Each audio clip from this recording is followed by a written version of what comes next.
acá con nuestro punto educativo y estábamos hablando de lo que se cumple 11 años de la sanción de la ley de identidad de género.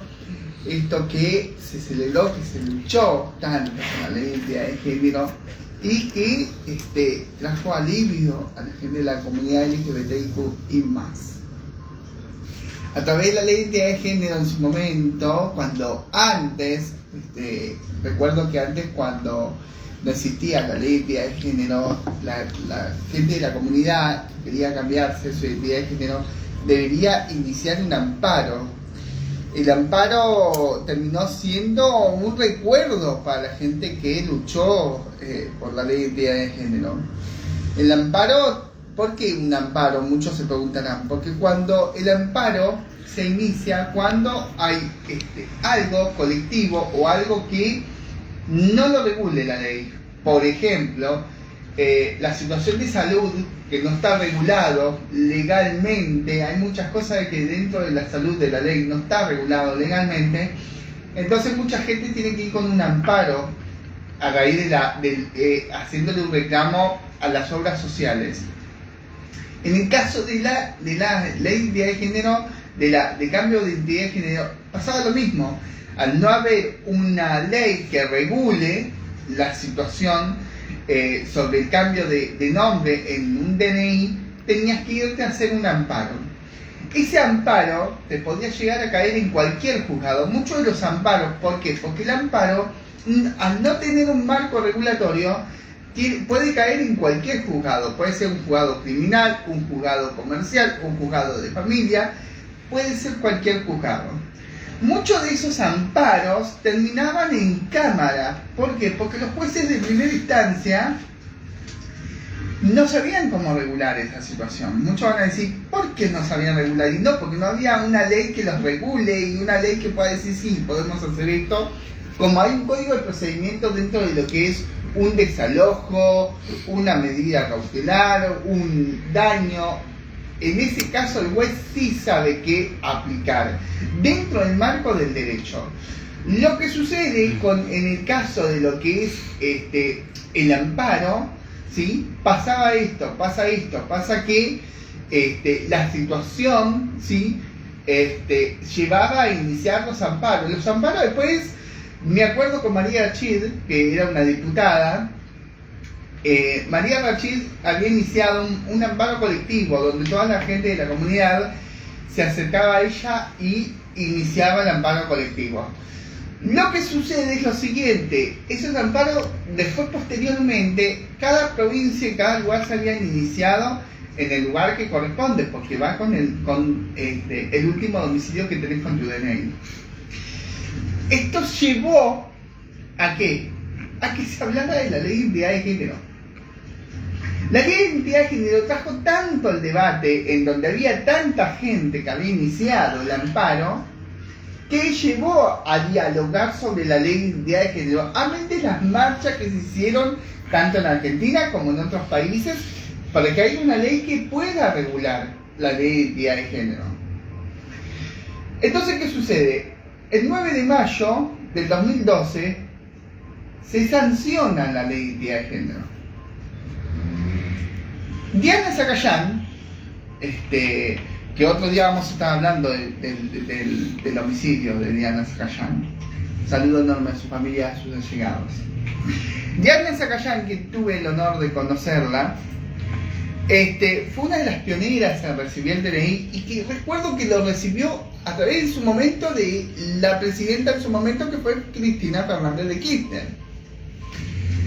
Posteriormente fue una ola del cambio de identidad de género. Ahí es donde Cristina Mentiti también estuve en ese momento, y que hice el cambio de identidad de género en su momento, y que gracias a la gente que estuvo conmigo en ese momento y que tuvimos en la Cámara de Diputados en ese momento, cuando se hizo la ley de identidad de género, que yo también había iniciado el amparo, cayó en un juzgado criminal, y el juez me dijo en su momento con mis abogados, no, porque nosotros no podemos resolver esto porque no es competencia de nosotros. Me lo mandaron a Cámara de La Plata, fue un caos.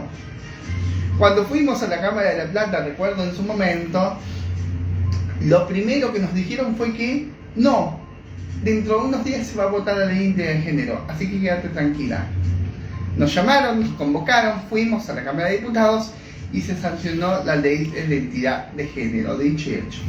Posteriormente nos llamaron a todos los que habíamos iniciado el amparo para poder hacer el cambio de identidad de género, y así lo hicimos cada uno en su jurisdicción. Yo lo hice en Ciudad Autónoma de Buenos Aires, que fue donde yo estaba inscrita mi nacimiento. Pero bueno, posteriormente todo esto fue haciendo un poquito más de ruido, porque no fue solamente la ley de identidad de género. Posteriormente se fueron adquiriendo otros derechos que no se tenían en cuenta con la ley de identidad de género. Porque vos tenías un documento, pero eras discriminado, eras avasallado en tus derechos. ¿Por qué? Porque tenías un DNI, entre comillas, que no coincidía con tu situación. Esto trajo un montón de polémicas, pero un montón de polémicas, desde las palabras de la iglesia hasta la situación política y social. Se trajo tantas cosas, tantas polémicas, que no se puede llegar al nivel de lo que se habló. Miles de organizaciones a través de marchas y de cosas que se hicieron a través y la Comité de Derechos Humanos, sin hablar que hubo muchas cortes que fallaron a través de todas estas cosas, a través de todo esto. ¿Por qué? Porque había cosas que no estaban reguladas dentro de la ley. Si bien después se habló el tema de los menores de edad, si podían adquirir el mismo derecho, si se podía llegar a adquirir el mismo derecho, y hubo polémica porque hubo casos en provincias que menores le pedían a sus padres cambiarse el género. Chicos de 6 años, 7 años, y eso no lo habían regulado. Sí está que si vos sos menor de 16 años y te querés cambiar la identidad de género, podés ir con uno de tus progenitores y cambiarte el género. ¿Qué sucede? La ley de identidad de género dice que vos te podés cambiar el género por cómo te autopercibís. ¿Entendés? ¿Qué sucede? Vos te autopercibís una mujer, un hombre, pero ¿qué sucede? No hace falta que vos te operes, porque la ley en ningún momento te obliga a que vos te operes, a que vayas a un cirujano y te operes para poder autopercibirse. Porque la ley dice que la percepción solamente basta para vos cambiarte el género en el DNI. Esto trajo polémica, por eso que yo recién hablaba de la polémica de la iglesia. Entonces, poniendo una de las polémicas, pero esto trajo un montón de cosas dentro de lo que es el debate que se abrió con la ley de identidad de género allá hace 11 años atrás. Porque cuando salió la ley de identidad de género no había un marco regulatorio de las cosas que posteriormente podían llegar a pasar. Porque esto trajo muchas vivezas de hombres que eran acusados por diferentes delitos, por matar mujeres, por violar niñas, niños, que se sentían mujeres, que cambiaban su género.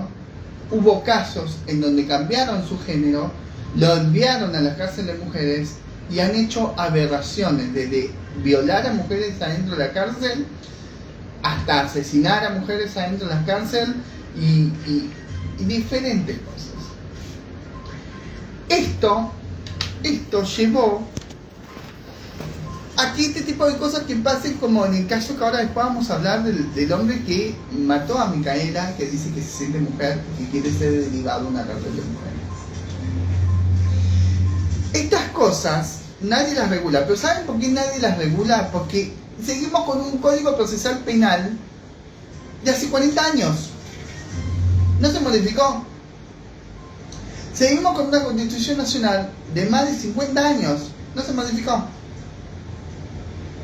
50 años es una forma de decir, porque tenemos 40 años de democracia. Pero nosotros en Argentina estamos tan acostumbrados a no tener un marco regulatorio para nada, que seguimos con la situación que seguimos.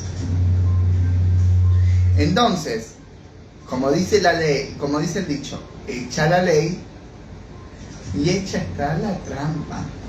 Porque esta ley, la ley 26.743, la ley de identidad de género,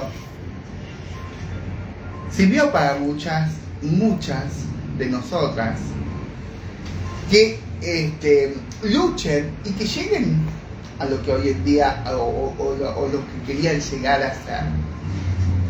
Pero esta ley sirvió para que muchos asesinos y delincuentes sigan cometiendo delitos aún estando detenidos. No había un marco regulatorio. No hay un marco regulatorio que pueda regular este tipo de asesinatos o este tipo de situaciones. Y ningún juez puede pasar por encima de un acto superior, que es la Cámara de Diputados y la Cámara de Senadores, y superponer poderes.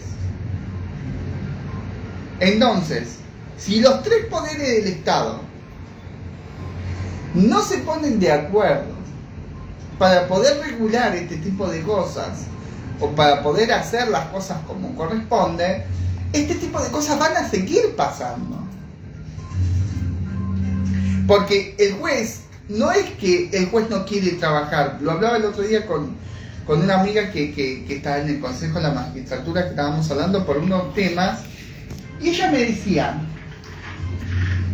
Cristina, nosotros no es que no queremos hacer nada, o el juez no es que no quiere hacer nada, no podemos hacer nada, porque nosotros no podemos regular o hacer algo sobre lo que no está escrito.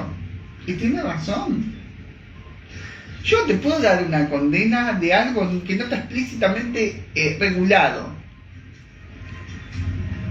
Y esto vamos para todo, porque por ejemplo, en el caso que muchos se quejan de que los menores delinquen y roban, y dicen, ¿por qué no los meten presos? Porque no está regulado dentro de la ley. Hasta que no se regule una ley que diga que el menor que delinque va a tener tal y tal sanción, el juez, por más juez de menores que hay, no puede hacer nada. Tiene que ser un delito muy grande para que se lo condene y tenga una pena. Si no, no. El juez está obligado a reinsertar al menor y pueda volver a la sociedad y ver si se puede reinsertar nuevamente. Volviendo a la ley de identidad de género, esto es lo que pasa. Y esto es lo que sucede hoy en día con esta ley. 11 años, benditos y llegados, 11 años de la ley de identidad de género en Argentina. Ahora vamos a estar hablando de una de las cosas que estuvimos hablando la semana pasada y que vamos a hablarlo después en la otra hora. Ahora en estas horas vamos a hablar sobre estos temas. Canal 13. Las mentiras, las verdades, lo que sucedió, lo que no sucedió. Y voy a contar un par de cosas que no lo había contado y que los voy a contar hoy. Y que vamos a estar contándolos. ¿Qué es lo que nos dijo qué es lo que me dijo principalmente tanto a mí como a mis abogados los tribunales de La Matanza? No sé, se van a sorprender con lo que me dijeron de los tribunales de La Matanza, que después voy a subir la documentación a Notipunto Educativo en el Facebook de Notipunto Educativo. Vamos a estar subiendo la documentación y que es irrisorio lo que nos respondieron en los tribunales de La Matanza. Pero no criticando a los jueces, sino de la investigación que se hizo. De la investigación que se hizo, entre comillas, y que no se hizo, entre comillas. Vamos a estar hablando dentro de un rato de eso y ahora vamos a invitarlos a ustedes que nos puedan mandar mensajitos, enviando su WhatsApp al 11 27 68 05 20. 11 68 05 20. Enviarnos tu WhatsApp. ¿Hay mensajitos? Bien. Vamos a estar hablando. Ahora vamos a hablar sobre el cupo laboral trans.